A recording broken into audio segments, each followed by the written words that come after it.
Prokuratura ham kelyapti, kadastr ham kelyapti, mahalla. O'sha kelgan joyga bayonnoma yoki dalolatnoma tuzmay 20 kundan keyin xat beryapti. Sudga bering.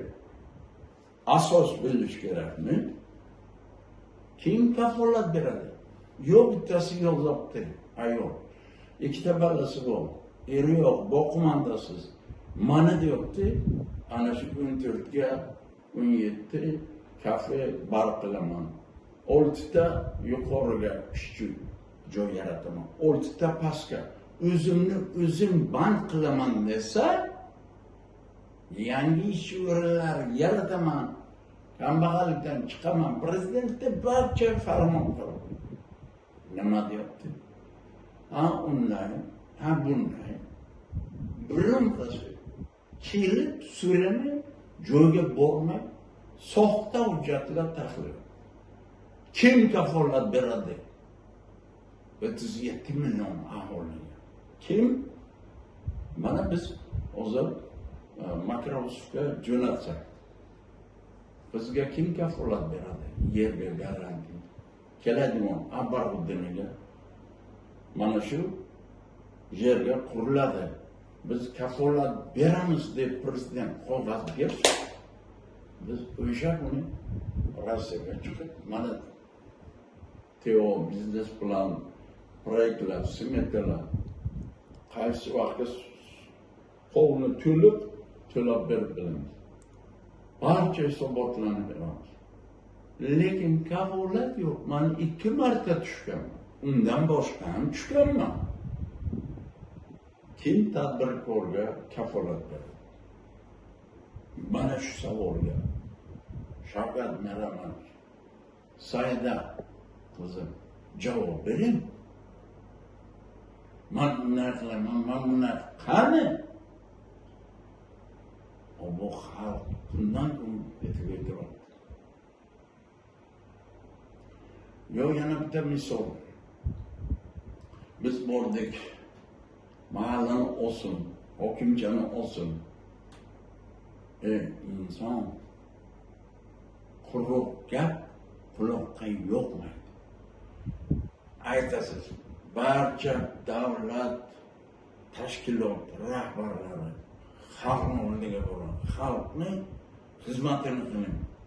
Hech kim qilmaydi. Hamma soxta, ana bunday hujjatlar beradi. Ana soxta. Kimga kerak bu? Mana bunday soxta xatlar yozildi.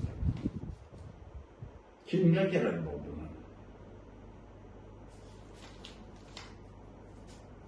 Mana soxta xatlar yoziladi. Pechatlar bilan keladi. Kimga kerak bu soxta xatlar? Saida Shavkatovna, sizga borgan 17 ta xat. Birontasiga javob bermagan. Keyin men yozibman sizga-ki, biz nima yozibmiz? Siz nima yozibsiz deb oxiriga xatni yozibman. Undan keyin nechta bizga murojaatlar bergan. Birtasi ham kelmaydi. Chavandara aytib o'tirmagan.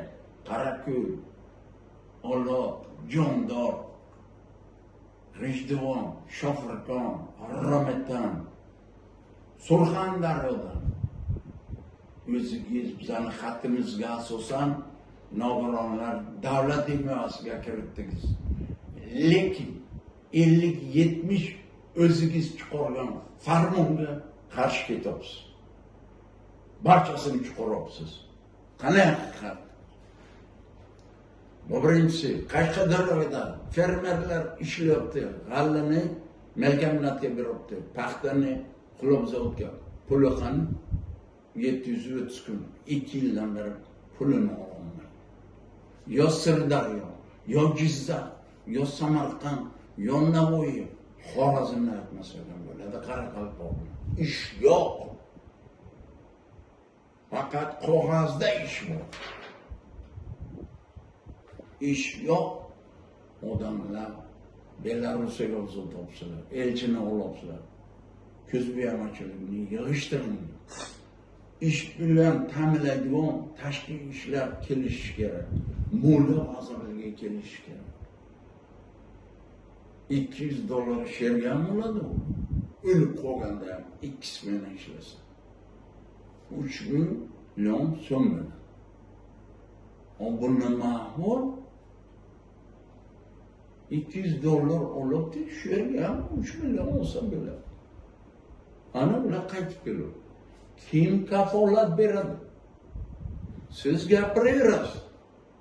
Tushuntiraverasiz sani qilib, Santur, Abdullayev Santur, birontasi bo'lmaydi. Neretmetov tur, Sultonov tur, birontasi bo'lmaydi. Hammasi ko'zbo'yama yozib olinadi. Ertasi yana mana bunday soxta xatlar bilan uzatiladi. Joyiga bayonnoma, davlatnoma tuzilmaydi. Iltimos Shavkat Miromonovich, men siz bilan Rasulga Jizzaxga ishlaganman. Putin bilan Germaniyada xizmat qilganman. Lekin sizlarning hurmatlaringiz bor. Hurmatlaringizni joyiga qo'yinglar. Xalqni shundan chiqaraylik. İşsizlikdan, ocakçılıktan çıkaraylik. İş bilan ta'minlaylik. Xo'ja xo'rsinga emas, halol pokizaga yetmaydi. Qancha umrimiz qoldi, Xudo biladi. Lekin aldamanglar. Eksport qiling. Kim eksportga yordam beradi? Hammasi keladi. Ana ish joyi yaratibsizlarmi? Ana rasmlarga tushadilar. Ana bize işçi o'rinlar. Kim yaratdi? Kim sinopdi? Neden sinopdi? Bunu so'ramayapsiz. Chiqadilar, muhtaram prezidentimiz. Avval kechirasizlar, ishni qilinglar, keyin muhtaramga arzimaysizlar. Bironta ish yurmayapti. Bironta xalq ayog'iga turolmayapti. Ish yo'q. Qaysi tuman, qaysi qishloqda bor ish yo'q. Rossiya ketibdi. Yevropa ketibdi. Ertaga xalqimizni sotganlar. O'zimizni xalqqa shu yerga ish topib, shu yerga oilasi bola chaqasini bag'riga yurishga nima yetmaydi?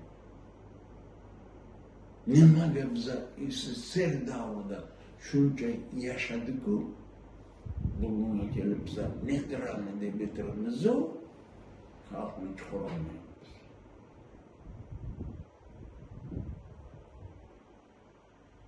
E'tiborlaringiz uchun rahmat.